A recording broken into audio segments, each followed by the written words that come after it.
Bismillahirrahmanirrahim. Assalamu alaikum. This is Mariam Sajjad from CID News Network with my program Around the World in 60 Seconds.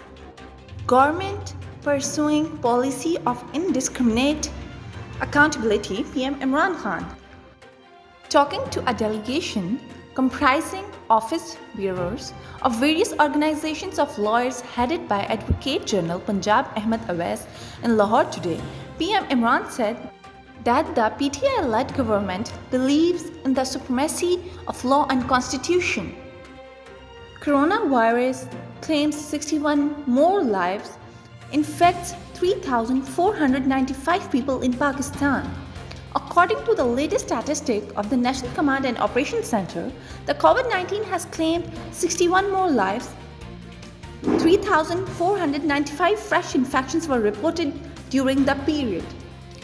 India must take first step. Regional peace must for economic growth, says PM. Prime Minister Imran Khan on Wednesday said economic prosperity could not be sustained without peace in the neighborhood.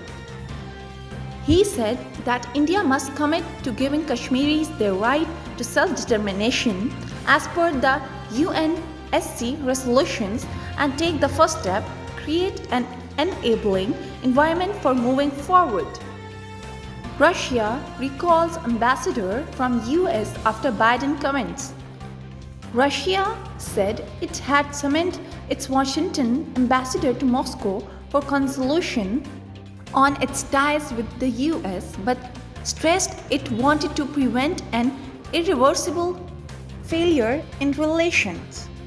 United Nations Secretary General Antonio has appointed French diplomat Jean as his personal envoy on Afghanistan and regional issues. You are watching CID News Network, Islamabad.